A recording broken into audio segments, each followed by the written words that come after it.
logo. This week is the opening. So Here we go. exactly, we're almost an official TV show. I think we're there. So, what kind of fun, exciting stuff do we have this month? I know we couldn't have the car show, so Right. This is our virtual tribute to the Under the Stars car show. Because of the pandemic, we're not able to have it in person, so we thought we'd put together a show tonight based on everything automotive and everything automotive as it relates to Perkasie. very cool. Yeah, no, that's something everybody's going to be missing this year. We don't get that car show. It's one of Perkasie's biggest draws there. So, It's a shame that we can't have it in person, but this is the next best thing. all right. So, you talked to the local superintendent to Well, find a out. couple things I Oh, want to that's get right. off the table before Yes, we get sir. started. Our good friend over at Perkasie Pizza and Pasta, Mario, has decided to offer a 15% discount all weekend, dine-in only. Just mention first Friday to your server. They'll take 15% off your bill. Mario, thank you very much for doing that. Also, make you aware we're broadcasting tonight on 3 platforms, actually, Facebook, YouTube, and Vimeo. Yep. And if you get a chance to go to our YouTube page and subscribe, we'd greatly appreciate that. We're trying to get to Definitely. 100 subscribers. That gives us some opportunities beyond what we have right now. So if you can do that, we'd appreciate it a lot. We get to actually pick our name. So instead of youtube.com/78945, we can be youtube.com/Perkasie Live. Another step forward, right? Hey, man, let's hope we get there soon. Well, you're right. I did have an opportunity to speak this morning to Dr. David Bolton, the superintendent of the Pennridge School District. As you know, the school district has been closed since March 13th because of the pandemic. They had to pivot very quickly to all online learning. They did a great job, but now they're faced with the decision of what to do for opening in the fall of 2020. So I had a Zoom meeting with Dr. Bolton this morning, and here it is.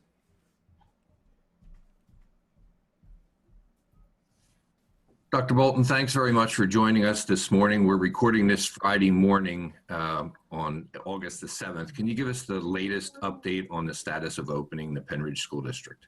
Sure, Joe. First of all, thank you for inviting me to do this. So I really am looking forward to watching the program tonight, and I hope a lot of people will tune in. The latest reopening plan is we're offering parents a choice between 3 options. One option, which is called Plan A, is a full return to instruction. So that would be 5 days in the classroom. Plan B is a hybrid model where you basically take a full classroom and you split them in half. And so what that would look like on Monday, they would have a full Zoom class lesson with their teacher. So it would be the whole class, but would be remotely with their teacher on Monday. And then the class would be split in half. Half would attend on Tuesday, Thursday. The other half would attend on Wednesday, Friday. And so obviously in class, they'd have the teacher. Those who are at home would be doing assigned online assignments from their teacher. But obviously the teacher would check the next day when they're in. And then Plan C is a full remote option for families. And so that would be students would receive all of their education from home. That would primarily be a Pennridge teacher. It would be similar to what happened in the spring in terms of formatting, but would involve a lot more synchronous learning.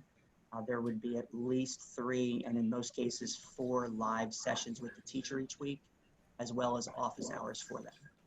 In addition to those 3 plans, we obviously also have always had a Pennridge cyber school for families who choose that. And that's primarily a third-party curriculum that is modeled off the Pennridge curriculum that is supervised by Pennridge teachers, but is not taught by Pennridge teachers. So we do have some families that have already been enrolled in that and continue with that. But there are 3 choices that we ask parents to choose on a survey.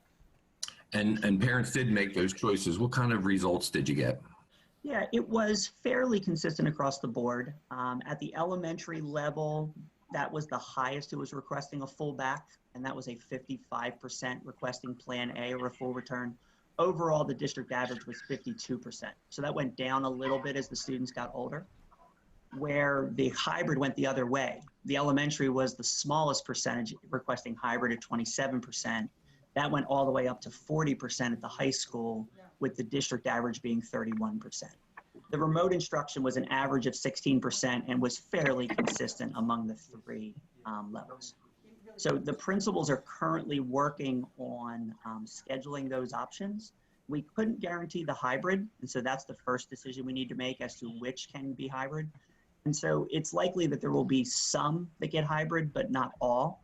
And those that don't get hybrid selected their backup choice, either Plan A or Plan C, and they'll be assigned to that one. And we're in the process of actually making those decisions, and those phone calls will begin next week on Monday.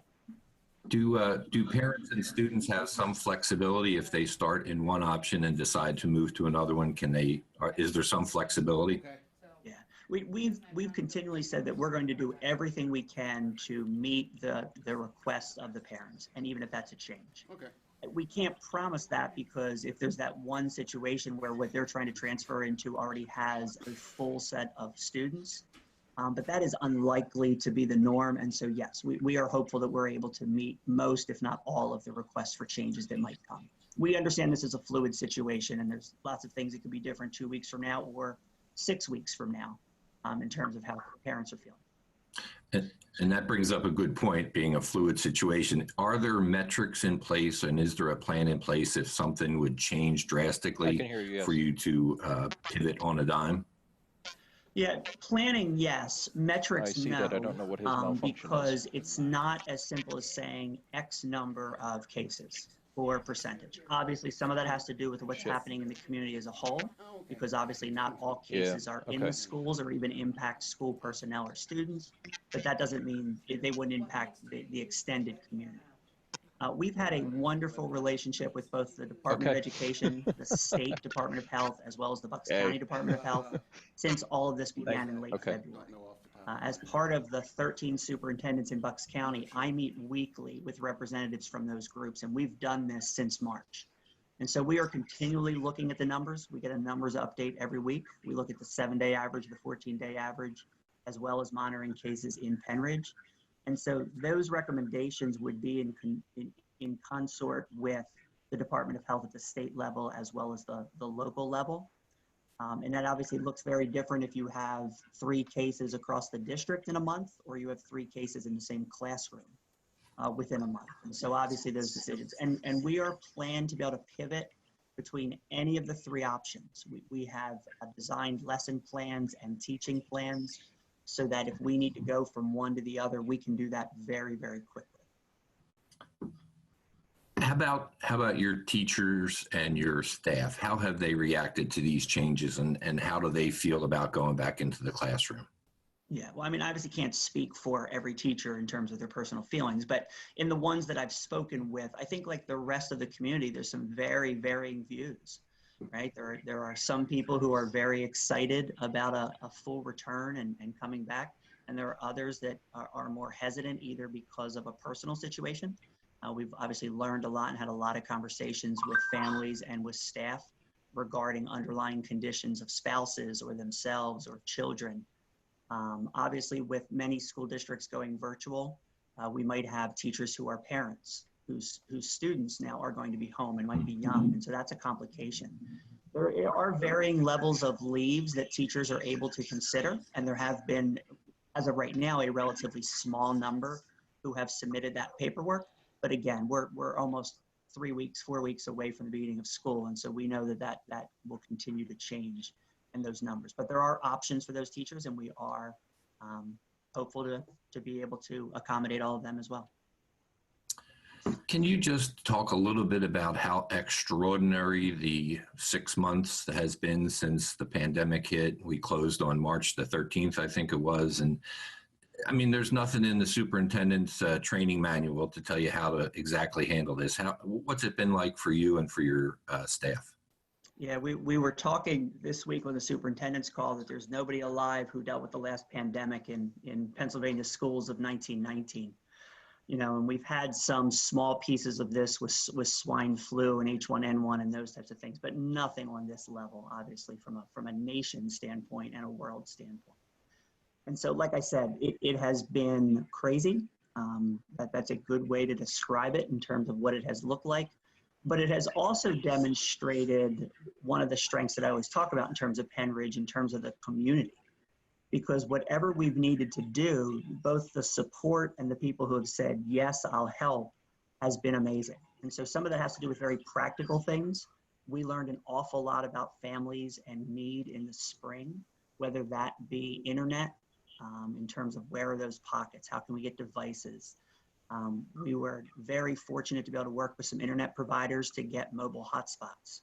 We had local businesses who expanded their free Wi-Fi so that parents could take their students and park in a parking lot near a building and use Wi-Fi.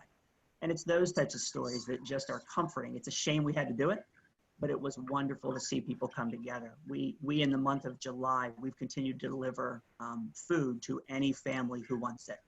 And so families every week on Thursday can come in and pick up 5 breakfasts and 5 lunches for every child in their house, regardless of economic status. As long as they're Pennridge residents, they can come for that. And in the month of July, we set our record and we handed out over 42,000 meals, which means that was 6 meals for every student in Pennridge that we were able to provide in the month of July. And so to watch the behind the scenes piece of how difficult that is to do, but how rewarding it is, not only to be able to actually see people, be able to talk to parents and kids has been wonderful every Thursday, but to be able to meet those needs.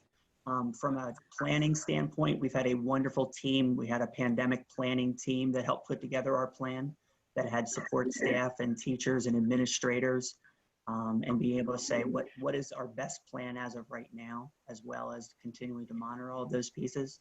So it has not been what anybody would pick, but there has been a wonderful sense of community and working together to make sure that we can both keep the community safe, but also provide for the education and provide a meaningful education for our students as we get back into the 2021 school year. Dr. Bolton, thank you very much for taking time. I know, as you said, there's varied opinions on the wisdom of reopening in schools, but I don't think anybody would question the dedication, the hard work that everybody in the district has put into coming up with the best plans possible and to give parents as many options as possible so they feel comfortable. So again, thank you, thank your staff, and we look forward to a great school year. Joe, you're welcome. It was great talking with you. Thanks for having me. Take care. The time to give us an update on where the reopening plans for the Pennridge School District is. As I mentioned in the interview, there are strong opinions about whether schools should open or not. But again, the professionals that run the district have done a great job of giving parents as many options as possible. Remembering that this is a fluid situation, it could change on a moment's notice. After the interview, Dr. Bolton asked me to remind people, if you have questions or if you have suggestions, the email address is fall2020planning@pennridge.org, and monitor your emails, monitor the website, and they'll keep you up to date with all the developments. You know, it was interesting, not just beyond the schools and knowing what's going on, but I didn't know Pennsylvania had a pandemic in 1919. Well, that was the big flu, the Spanish flu. Oh, okay. All right. That gotcha. killed a lot of people. Okay. It was awful. I wasn't around for Sure. that. No, really? You don't look a day over 25. 125. So, next on our agenda, we had a very dramatic incident in Hilltown Township back on July 23rd at Red Wing Farm. Let's take a quick look at the body cam video from one of the officers who responded, and then we're going to talk to them live here. Awesome.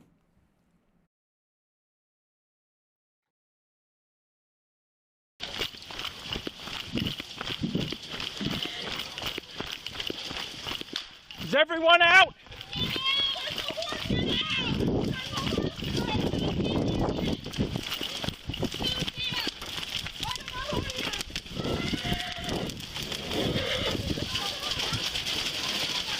Come on, boy. Out. Let's go. Come on. Come on. Come on, boy. Come on. Out. Give me a rope. Give me a rope. There should be one hanging right there. Other side, right there. Please get her out. Come here. Come here. Come on. Come on. Come on. Come on. Watch out, Christian. Watch out, Christian. Come on. Pull it, Chris. Pull it, Chris. Come on, horse. Pull it, Chris. Come on, horse. Pull it, Chris. Come on. Come on, baby, go. Come on, baby. Help us pull. Help us pull. Help us pull. Come on. Come on. Come on. Come on, Christian. I'm trying. Come on, Christian. Help us pull. Help us pull. Help us. Help us pull. Come on.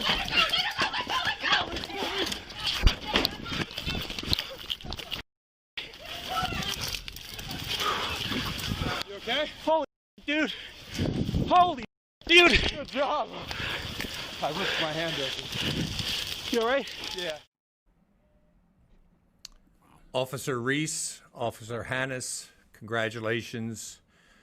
I've seen that video a dozen times at least. I still get goosebumps. I still get my heart rate up, wondering if you're going to get that horse out. You did a great job. Thank you very much.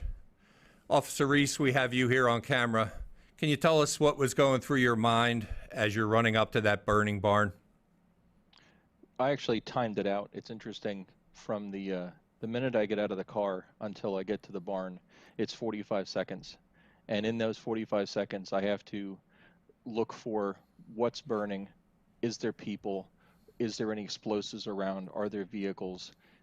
Ask the fire department to step it up to at least 2 companies. Tell them to bring tankers because I know there's no fire hydrants nearby. A lot happens in that run down to the barn. And that's all happening in your mind in that 45 seconds. I didn't hear you say anything about, I'm worried for my own safety. Should I go in there? It sounds like that wasn't even a consideration. The first concern was how many people are working at the farm. How many people do we have to account for? And as you can hear, the first thing I yell out is everyone out. Farm hands immediately respond. There's still a horse inside. So we did what was needed and improvised and came up with a plan without really communicating between myself and Christian Hannes. So again, there's no training manual as we talked to Dr. Bolton there. That just is reaction to make the right decision in the right time. Oh yeah, I rode a horse once, I think when I was a teenager. That was the only time I was ever on an animal like that. Otherwise, through my time as Hilltown Township a police officer, I have maybe had to handle less than 10 to where you have the wandering horse that already has the bridle. So it's convenient to just kind of grab hold of that and lead the animal. But I've never had to handle an animal that large in such a chaotic situation where there's fire truly all above us, burning up the barn as we're in there. What was it going through your mind? How much longer can we stay in here with this horse? At what point do we abandon our rescue effort and save ourselves? When at the end of the video there, as you see, Christian and I have the hold of the rope, and the farmhand Lena comes in to help try to coax the horse, who's named Phoebe, out of the stall. Maybe another 30 seconds, only because the hay bale that you see on fire is now right behind me, and I can feel it. I have my shirt on, I have the vest on, my arms are getting hot, the back of my head's getting hot, and I can actually feel it coming kind of through the vest, that it's truly right behind me. Did you or Officer Hannes suffer any injuries? Yes, but not to the degree that would keep us from working. So part of the video, you see the body cam, it's my camera that you're watching in the film there. It kind of goes black. Phoebe actually pins Christian's arm against a steel rod that's positioned in the stable there, and the weight of that animal against the steel, his hand gets pinned in between his wrist on his left. And just as she decides to launch out of the stable there, out of the barn, I get tossed into the wall. So minor bruising on both of us, nothing severe, nothing that would keep us from continuing to do our shift. So we finished up what we had to do there and continued on with our day. And I understand there were some other heroes on scene that day who helped get animals out before the fire really got underway. Yeah, I understand one of the family friends named Eric was there as well. He did sustain some, I think, second-degree burns and was treated by EMS at the scene and I think ultimately taken to a hospital. But yeah, there was several people out and about on the farm, which was great because it's not like they didn't know this was happening. As soon as they realized the barn's on fire, they kicked into high gear to try to get as many animals out of the barn as they could. Well, we had hoped to have Officer Hannes on the interview as well. Unfortunately, because of technical difficulties, he wasn't able to join us. Yeah. Please extend our appreciation for his hard work, and also to you, Officer Reese, and to all the Hilltown officers. I know you guys do a great job. We appreciate everything you do. Thanks. Take care. Take care. Also want to mention a couple things just in relationship to that. There is a GoFundMe account or a campaign that has started for Red Wing Farm. If you search for barn fire at Red Wing Farm, you'll see a way to contribute. They already have quite a bit, but they could always use more help. And also the Hickory Stick, the ice cream shop in Hilltown, is having a fundraiser Tuesday, August 11th from 6 to 9. They'll be donating a portion of all the sales to the Red Wing Farm to help them recover. So if you get a chance to go out to Hickory Stick, enjoy some great ice cream, you'll be helping a good cause. Nice. Yeah, man, just that footage. I mean, you can see the horse is scared. Horses are pretty much pure muscle. So just imagine the force it took for them to even get it out of there. So, yeah. They had to be pretty stubborn. Truly heroes, running in where most of us run away. A couple other quick news items I'd like to share with our audience.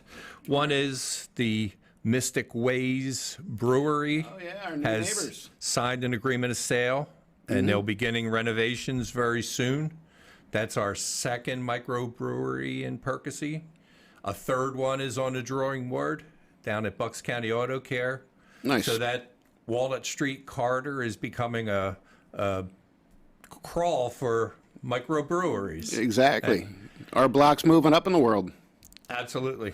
Yeah, I'm looking forward to them coming in. I'm going to see if they'll name a beer after. I think you could probably do that. Also on Walnut Street, we just got news that the Hassis gluten-free bakery is moving into the former Stardust Ceramics space on Walnut Street. Nice. Another great addition to the Walnut Street corridor and the borough in general. Definitely. They've been very familiar and very successful at the farmers market, and I think that's where they got their impetus to open in Perkasie. Very nice. And we also know that Rise and Grind has reopened. We're glad, Awesome. happy for that.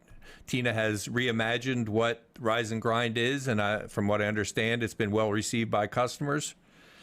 The Ram continues its construction, hoping for a fall open.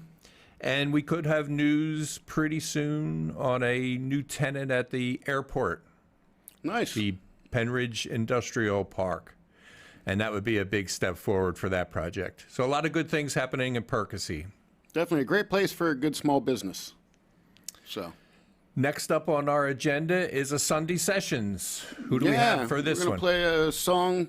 This one is Smoky Timbers with their song "The City Bar." So Sunday Sessions we produce here at PBR Productions now at the studio. So we play it hopefully every Sunday. Unfortunately, because of COVID, it kind of threw some wrench in the gears like everybody's. But we're starting to get back up and running. So hopefully checking us out on Sundays. Cool. But, yeah, go ahead. Enjoy the music.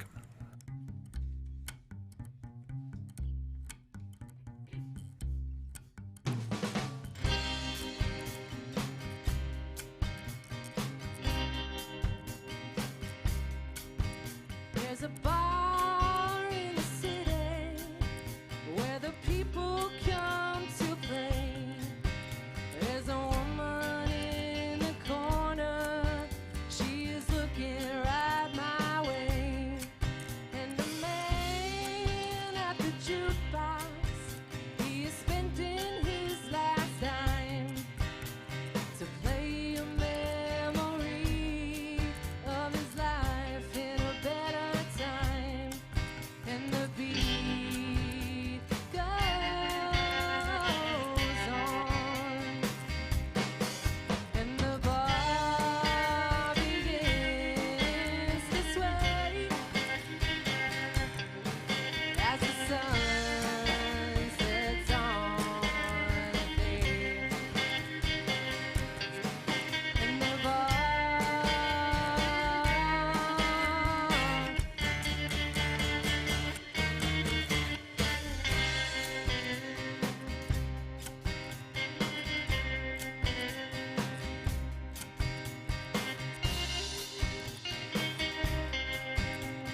All right. Good So, tune. I like them. Yeah, they're nice. That's nice poppy. I see that like a Tarantino flick, you know, I that could see sound that. right there. Yeah. Yep. So, but this year, since we can't do the car show, we're doing our little part. You want to tell us a little bit about what's going on here in the next Well, part? Yeah, we have a virtual car show. Believe it or not, we've gotten about 22 entries of people who might normally have their car entered into the Under the Stars car show. And they've agreed to let us judge them virtually. Actually, we want to extend our appreciation to A&T Chevrolet for sponsoring awards for People Choice Awards in antique, classic, and custom categories. And they're also going to award the Bruce Allen Memorial Award, which they normally do at the car show anyway. So Very they'll do the judging on their own. Here's how it's going to work. After we watch the video, after the show, we'll post albums on our Facebook page, classic, antique, and custom. You'll simply vote for the ones that you like by clicking on like. Whoever gets the most like gets the award. So we get a prize for each category, or? Absolutely. One for antique, one for classic, one for custom, and also the Bruce Allen Memorial Award, which I guess could be considered best in show. Gotcha. I do like the customs myself, going out and seeing how, you know, people put their own unique spin on each thing, so. Having curated all the entries, I get a chance to see the backstory on all them. Nice. Pretty cool. People are very passionate about their cars. Let's take yeah. a look at them. All right.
Okay, we hope you enjoyed that little virtual car show.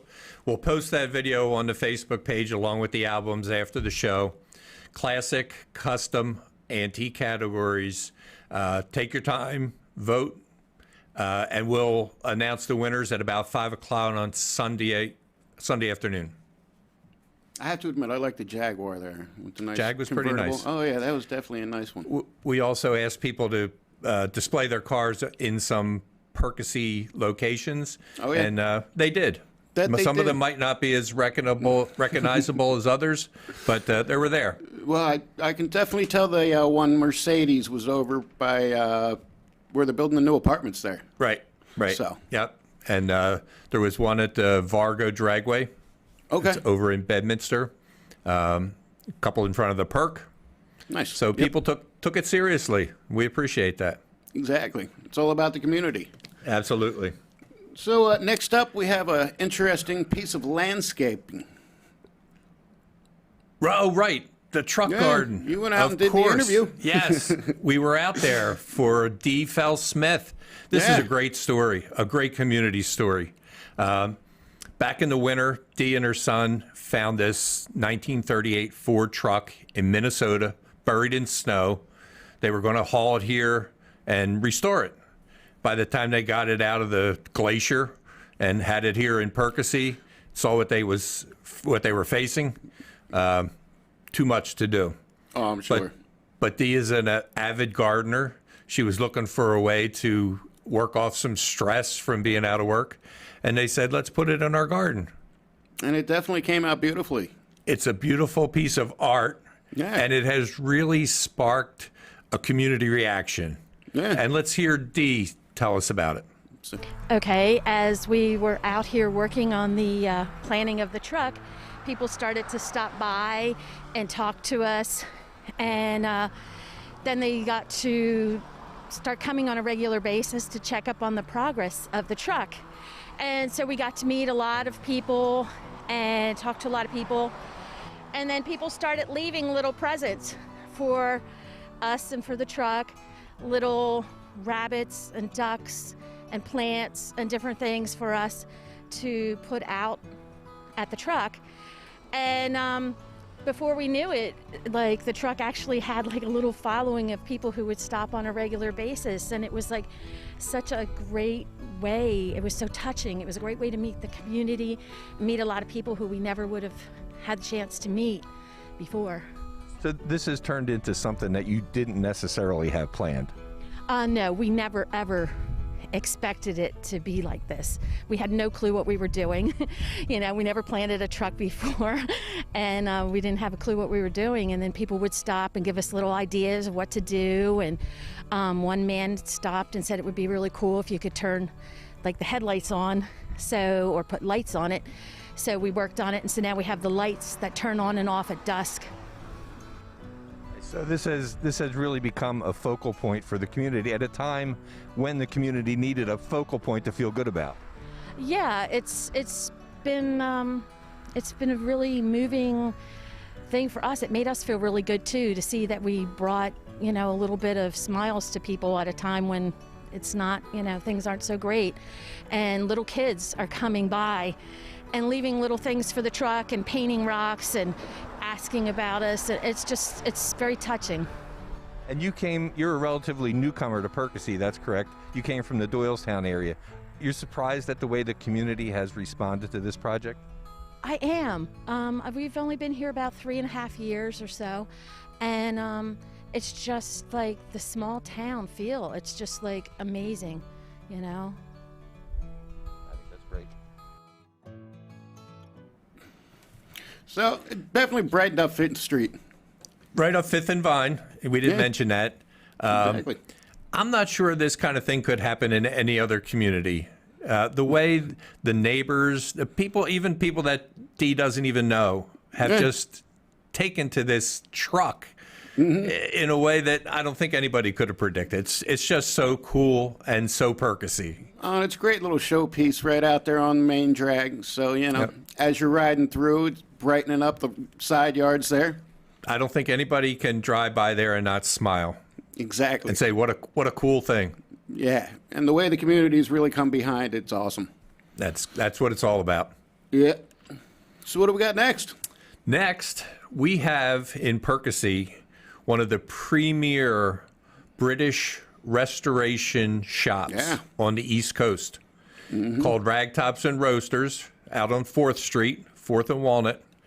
I'm sure a lot of people have driven by there and wondered what goes on behind those garage doors. Oh, So yeah. we're going to take you inside and find out. Oh, it's a beautiful shop, too. Let's see. Hi, we're here today with Mike Engard, owner of Ragtops and Roadsters, a shop here on 4th Street in Perkasie. Mike, welcome to Perkasie Live.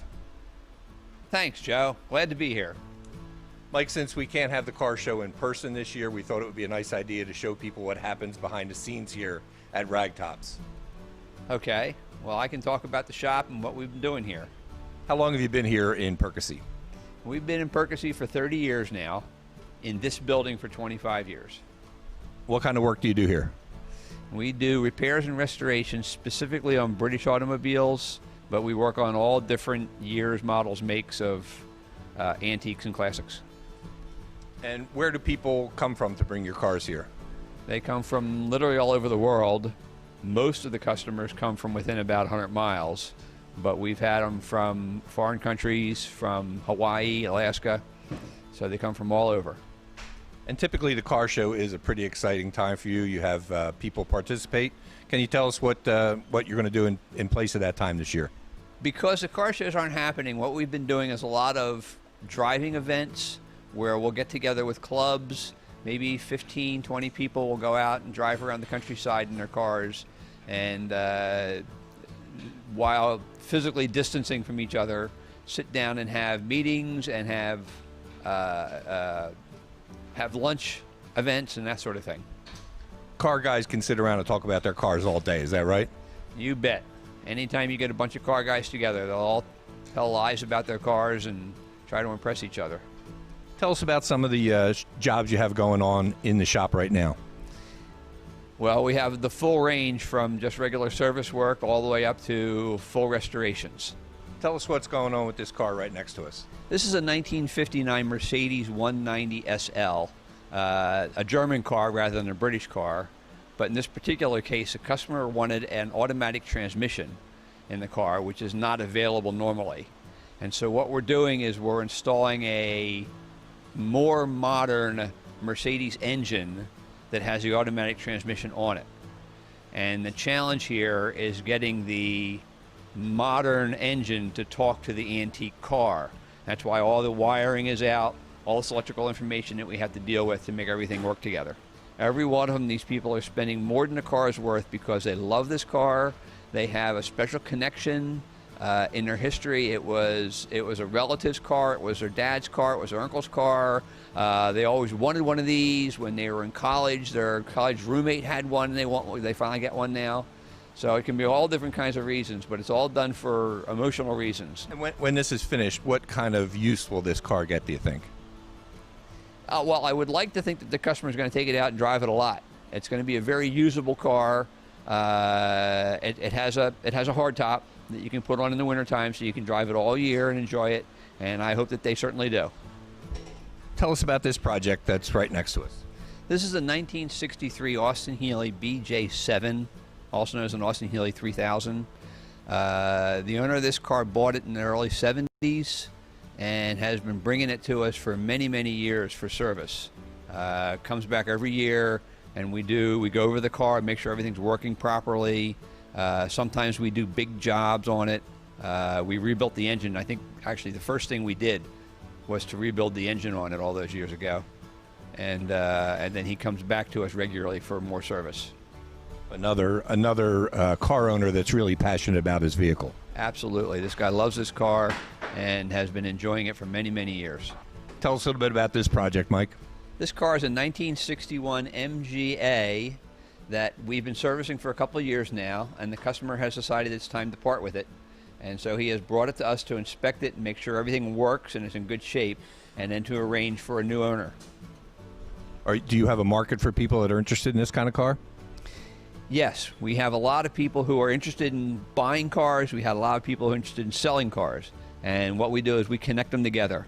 We through our community of the classic car community here, we're able to connect these people together and get them to move on to a new garage and a new car. So it works out good for everybody. Do you know what kind of work this vehicle needs? Actually, it doesn't need any. We've gone over the car and verified everything works on it the way it's supposed to, and it'll be ready for sale soon. Sounds good. So that's a really cool shop down there.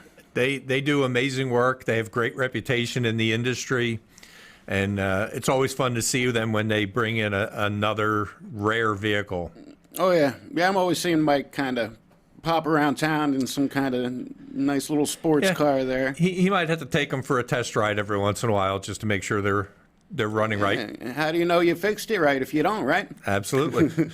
Put the top down, make sure you can hear everything. Yep.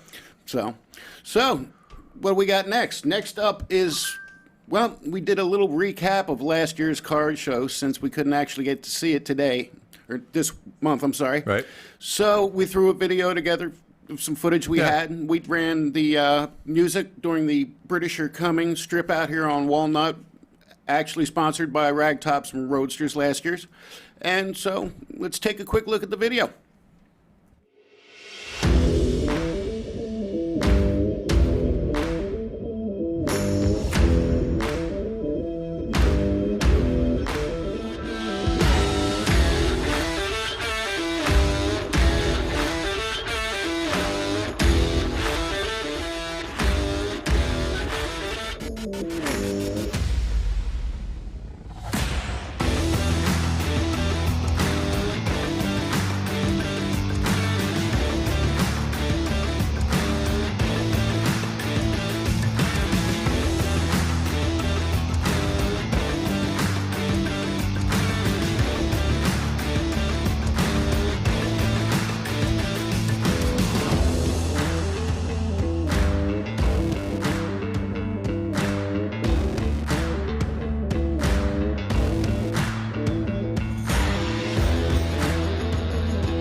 So that was our recap of last year's show. A little salute to the sponsors also as well. You know, put them in there for their mention. Keeping Absolutely. it happening. We couldn't do a show like that without the sponsors, and hopefully this pandemic will be over next year, and this time next year we'll be having the show in person again. Exactly. How many blocks is that for, you know, people who haven't actually seen, who see the car show videos here and whatnot? How many blocks do we take up with that? I mean, it's It huge. depends on how many. We usually get 400, 420 cars, so that Right. could occupy a good bit of downtown. Yeah, I know. Well, Walnut Street was added last year, so Right. it's growing every year, right? It will, and at some point we might have to limit the number of cars that want to enter. Oh, there you go. Well, we haven't run out of streets yet. Not yet. So, next up, we have another song from the Sunday sessions. Who is the artist? The artist is Mellow Bird. It's a group of 3 young women, great sounding. We have a cello, a bassist, and a singer, or a Cool. guitarist and a singer. Great sound. So let's check it out. Sounds good. Thanks. 70 in January, hang your sweaters in the trees. Something feels so customary about the way you look at me. It's overcast, we're people watching from the hammocks on the beach. I love the way that we're just talking, tethered to these swinging seats. Sensitive to the breeze that comes through. At least I'm Get ready. All right, I'm going to cut out.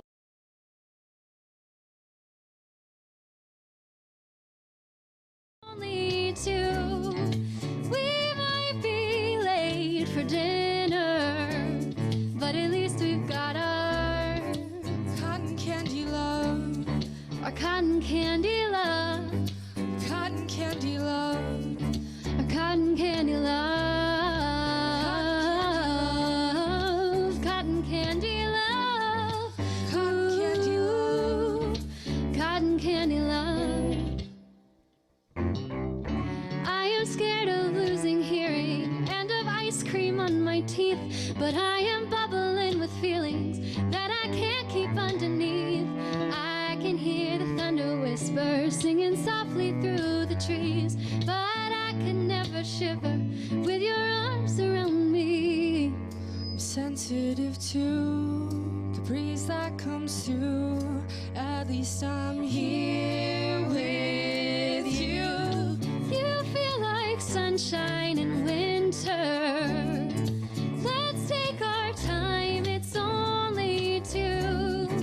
We might be late for dinner, but at least we've got our Cotton candy love. cotton candy love, Cotton candy love. candy love. Cotton candy love. Cotton candy love.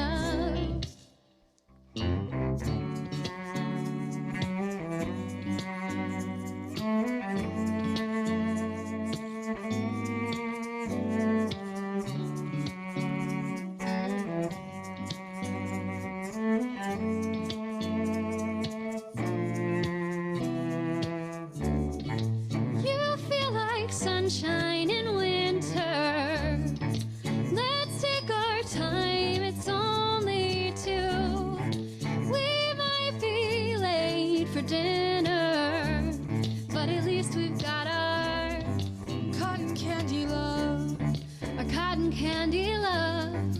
Cotton candy love. A cotton candy love. Cotton candy love. Cotton candy love.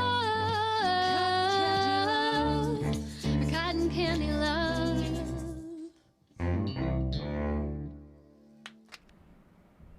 I love their sound. Nice mellow sound. And look like Exactly. they have fun. Mellow Bird. It was perfect. A lot of us, I got stuck on that one myself and repeat. The wife got tired of it after a while. Yep. So, And we should remind people these are all original pieces of music, right? These are Exactly. not covers. no, that's the whole goal of the show is there's not enough people out there showcasing original acts, and that's what we're trying to do. And it, kind of helps us test out the equipment down here. Sure. So, as we get new stuff, we have new reasons to use it and learn and And I'm sure they appreciate it. yeah, so and then they get a video that they can show potential venues. This is what we sound like live if you'd like to have us come in and play, and hopefully we can get, some good original music scene going. So if we have a band out there or a performer that's interested in being part of the Sunday sessions, how do they get in touch with you? Well, you can find us on Facebook, Sunday Sessions Project, Sunday Sessions Project. Drop us a submission there, or sundaysessionsproject@gmail.com. You can always drop us a submission there, not a problem. We're always looking for new artists. Cool. While we're having the auto show, there's definitely things that are uniquely Perkasie, and we found a spin here, so want to tell us did. what we got next? Well, people should be familiar with Tim Gibson. He's the artist who is behind the 10,000 Flowers project. And last year he embarked on a journey to begin painting 10,000 flowers up and down the East Coast. But in order to do that, he needed some piece of transportation to get him to and from where he was going, and also provide him a place to stay when he's in unfamiliar towns. So he found this transit bus on Facebook Marketplace. He bought it and he customized it for his own use. So we had a little interview with Tim to find out all about Petunia. Petunia the Wonder Bus. Awesome. Okay, we're here today with Tim Gibson, the artist behind the 10,000 Flower project. Tim, welcome to Perkasie Live. Thank you very much for having me. Appreciate it. Tell us where you are in the 10,000 Flower project now. So we are right at about 850 flowers. We did 34 murals and we hit 15 states. So we're getting close. So you've had quite an adventure. It's been crazy, yeah, yep. And the one constant through your whole adventure has been Petunia. And since this is our auto show, car show episode, tell us a little bit about Petunia. Yep, Petunia the Wonder Bus. I got her last year from Facebook Marketplace, and she was an old shuttle bus, so got her from a old folks living home. About 3 weeks before I left, just spent day and night fixing her up and turned her into this bus, and it's nice. It's basically just like a living space in there / storage studio for all my paints. So it turned out to be a home away from home while you were on the road. It was my home for about 7 months, living out in Walmart parking lots. So you would go into a town unannounced, try to find some people who are interested in doing a mural. Yep. Hook up with them, Yep. and then spend the night in your own home. Pretty much, yeah, that was it. It was kind of embracing the spontaneity of it. So I'd go into a town not knowing where I was gonna paint, and basically just like walk up and down Main Street and talk to every storefront and see who would like a free mural. How did Petunia perform during this trip? Very well, way better than I expected. I was a little nervous about that, driving on the highways, because it's not, the ideal not the ideal roads to be driving a bus on, but she did really well. Who held up better, you or Petunia? Petunia definitely held up better. Yep. You don't look any worse for the wear. No, I'm doing better now. The tans and bug bites went away. Yeah. Maine was a little rough with the bug bites, but I'm doing better now. Petunia the Wonder Bus. I can only imagine some of the stories Tim has with Petunia. Oh, I'm sure. I love the picture of him eating spaghetti out of that pot there. You could tell he's been on the road for a little while. Yeah. But it got him where he was going, and it got him home, and it'll take him on the road again when he gets back out, hopefully Exactly. in the spring. Keeping to spread the flowers.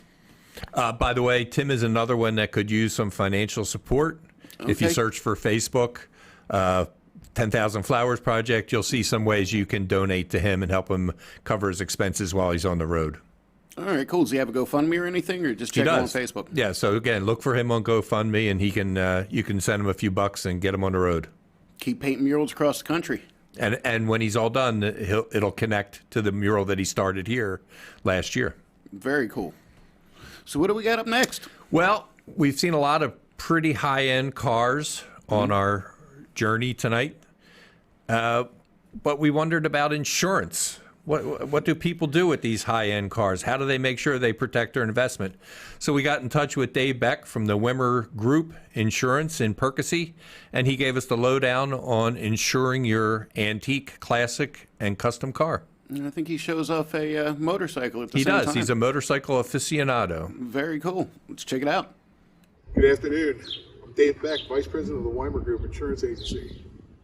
This particular motorcycle is a 1973 Kawasaki 500 H1D. I have a number of motorcycles, but out of all of them, this is probably my most favorite.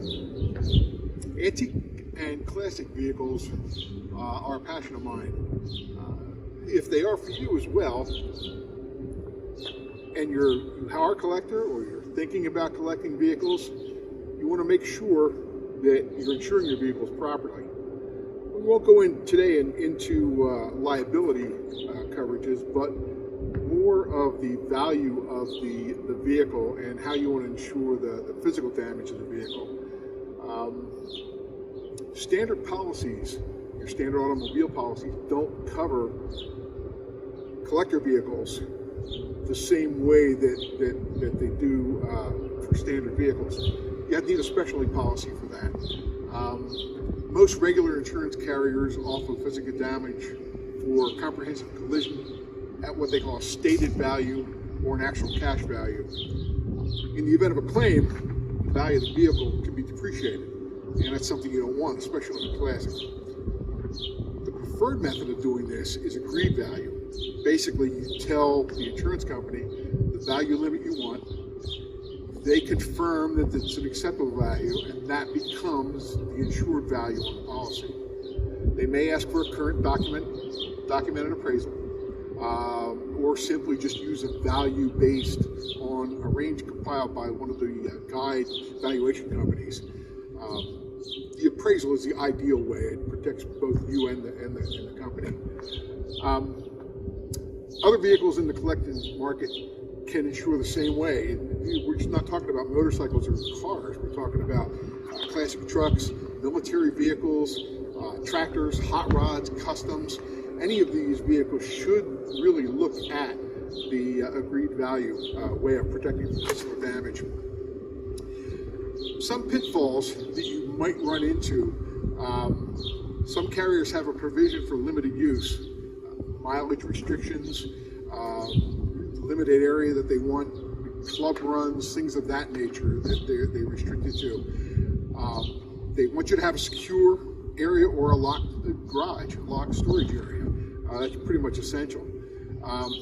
You may also have issues if you have any speeding tickets or reckless driving violations on your record. And not every vehicle meets the qualifications for each company. There are some companies out there that don't want to insure off-road antiques, such as the Toyota Land Cruisers or the Jeeps, only because of the fact that some folks take those out off-road still, even though they're antiques. Contact the local insurer. Contact a local agent. check with them. Make sure you have one that's competent, that understands the collector insurance business.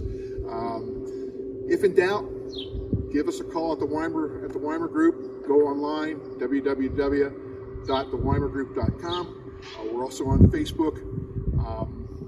We will give you a no obligation review of your policy. And with that, I'm going to say see you later. Be safe. Well, that's good info from Dave there. Dave knows what he's talking about. Yeah, I never would have thought there's that much to trying to get your classic car insured. Well, you want it to be insured because if something happens to it, you could lose a good bit of money. So Yeah. if you have a high-end vehicle, Dave's the guy to see. Definitely, and I know, like Mike was saying from Ragtops earlier, you know, people put a lot more money into these cars than they're actually worth. So how do you get that insured if something happens? How Exactly. do you get even close to what you paid for it back? Yep. So Yep. some good info there. So this week, as always, the farmers market, huh? Yes. Farmers Market, 9 a.m. to noon tomorrow at 7th Market. Linda Reed does a great job setting up the vendors. Just remember, everything is safe and secure in terms of masks and spacing and things like that. But I know if you get out there tomorrow, there'll be a great variety of vendors that people can enjoy. Very cool. Another thing we want to talk about is Fall Festival. Unfortunately, it has been canceled because of COVID, another victim of the pandemic. Yeah. However, we are in the beginning stages of talking about a scarecrow contest that people, residents, businesses can participate in. We're working on the details. We hope to have an announcement pretty soon. Very cool. We'll be working with the borough on that one. Also, we haven't mentioned it, but of course, we had some devastating storms this week. Oh, yeah. One of the real victims was the Pennridge Little League field. Oh, I drove saw by that on my way in today, and it's just devastated. So they're having a work party tomorrow morning. They're asking anybody who can come out with rakes, shovels, whatever kind of things you can do. They just need help, and they'll find something for you to do out on Walnut Street. I think it's 8 o'clock, but they'll be there all day. So if you can get out there, give them a hand. And finally, reminder, Perkasie Pizza and Pasta, 15% off your bill. Dine in Not a bad deal. all weekend. Just mention first Friday to your server. They'll be happy to give you 15% off, and go enjoy. I think I might have to go tomorrow. Absolutely. You know, you get a little extra After cut. the farmers market.